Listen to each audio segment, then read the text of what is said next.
प्रमोद जी, आज एक दिन का उपवास बीजेपी के सभी कार्यकर्ता और सभी मंडलों में रखा गया है।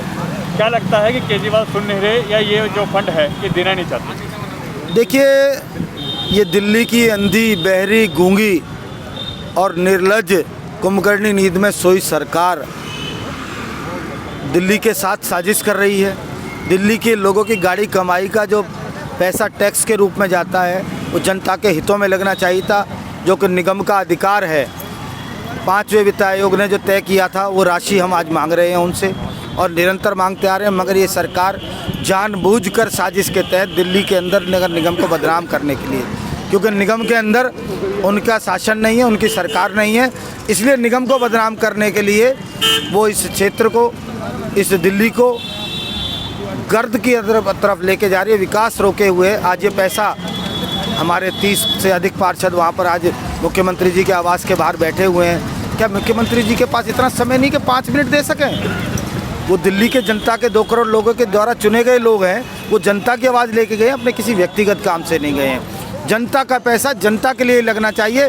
जब आप उस पैसे को जारी करेंगे तो निगम उस पैसे से निगम कर्मचारियों को तनख्वाह देगा, जो हमारे सो के उठने से पहले स्वच्छता कर्म होता है उस परिवार की चिंता करेगा, जो डॉक्टर्स आज अस्पताल में बैठकर मरीजों को देख रहे हैं उनकी सैलरी देगा, जो इमरजेंसी के हालात में जिन कर्मियों ने कोरोना काल के अंदर चारों तरफ सैनिटाइज घर घर जाके किया है उनकी और उनके परिवार की चिंता करेगा। 9 लाख बच्चे आज जो निगम के अंदर विद्यालयों में पढ़ते हैं, क्या उन बच्चों के जीवन के साथ खिलवाड़ नहीं है? कब तक निगम कर्मचारी 4-4, 5-5 महीने हो गए निगम कर्मचारियों को तनख्वाह नहीं मिली है? कब तक वो कर्मचारी इस प्रकार से बलिदान देगा? आज हम उन कर्मचारियों की आवाज़ उठाते हुए हम सभी पार्षद, हम सभी भारतीय जनता पार्टी के कार्यकर्ता और यहाँ पर सामाजिक संगठनों ने हमें, RWS ने और मार्केट एसोसिएशन ने भी हमें समर्थन दिया है। हम सब मिलजुल कर इस कुंभकर्ण की नींद खोलना चाहते हैं और अभी ये तो अंगड़ाई है, आगे बहुत लड़ाई है। केजरीवाल जी, अगर आप इस सांकेतिक धरने के आज 40,000 कार्यकर्ता भारतीय जनता पार्टी का दिल्ली भर में बैठा हुआ है, अगर केजरीवाल जी नहीं जागे तो घर घर जाएंगे, जन जन जाएंगे, क्योंकि सबसे बड़ी अदालत जनता की सर्वोच्च अदालत है। उस अदालत में जाकर जनता को ये उनका इस काले कारनामे को हम बताएंगे और जनता उसका दंड निश्चित ही सरकार को देगी।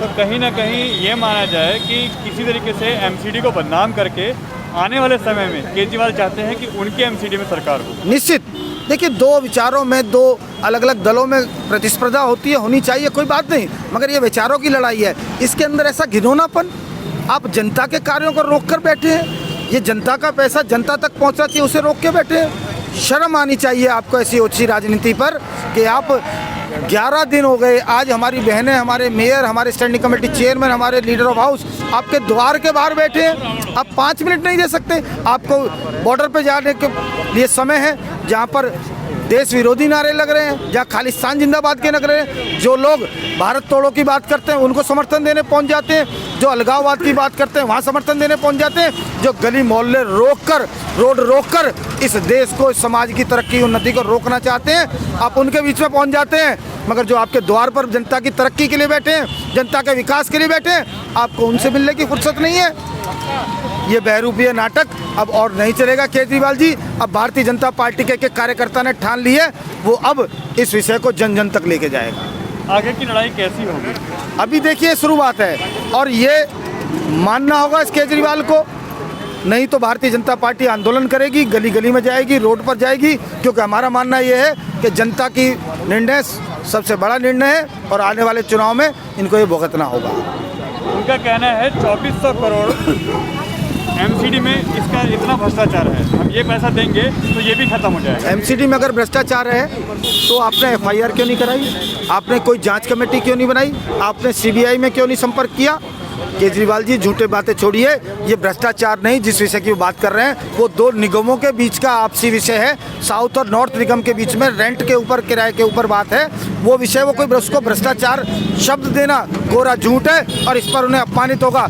और उनके विधायक ने कहा है कि सभी भारतीय जनता पार्टी के निगम पार्षद चोर हैं। मैं उस विधायक को और उनके गूंगे बहरे मुख्यमंत्री को आपके माध्यम से चेतावनी देना चाहता हूं कि मैं यमुना विहार विधायक और यमुना विहार निगम पार्षद प्रमोद गुप्ता आज आपको ललकारता हूं कि कहीं पर भी 1 रुपये का भ्रष्टाचार मेरे कार्यकाल के अंदर आप निकाल के अगर दिखा दें, 1 रुपये की अनियमितता कहीं निकाल के दिखा दें, तो मैं सार्वजनिक रूप से आज कह रहा हूँ अपने राजनीतिक जीवन से संन्यास ले लूँगा। अन्यथा ये मुख्यमंत्री और उनके विधायक यहाँ आकर मुझसे माफ़ी मांगे, अन्यथा इस्तीफा दें।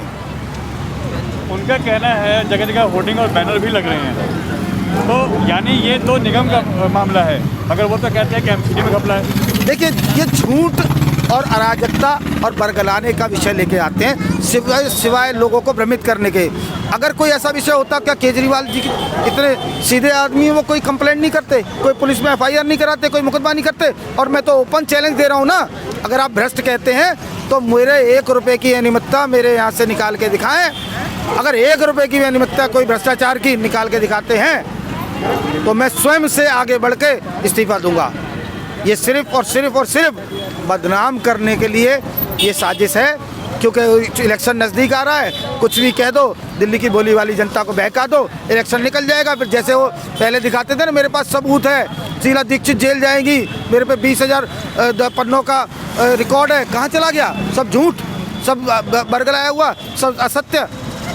झूठ, असत्य और बेईमानी की सरकार काट की हांडी बार बार नहीं चढ़ेगी।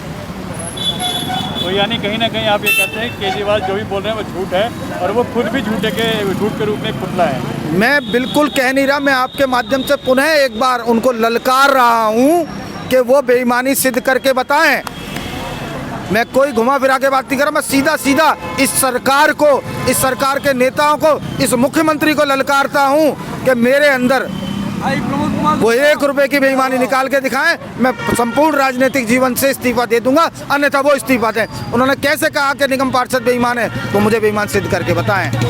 हम यहाँ पे मेहनत करते हैं, दिन रात जनता के लिए परिश्रम करते हैं, इस क्षेत्र के नाते लगे हुए हैं, और ऐसे सभी भारतीय जनता पार्टी के निगम पार्षद लगे हुए हैं। मैं पूर्ण गौरवान्वित हूँ अपनी पार्टी के कार्यकर्ताओं पर, गौरवान्वित हूँ अपने सभी निगम पार्षदों पर, और गौरवान्वित हूँ अपने मेयर, स्टैंडिंग कमेटी चेयरमैन और नेता सदन पर, जो सत्य की लड़ाई लड़ रहे हैं। 10 दिन से मेरी बहनें, मेरे भाई वहाँ ठंड के अंदर निगम पार्षद सारे जाकर बैठे हुए मुख्यमंत्री के बाहर, और इस मुख्यमंत्री को, निर्लज्ज मुख्यमंत्री को शर्म नहीं आती 10 मिनट जनता की आवाज़ सुनने के लिए?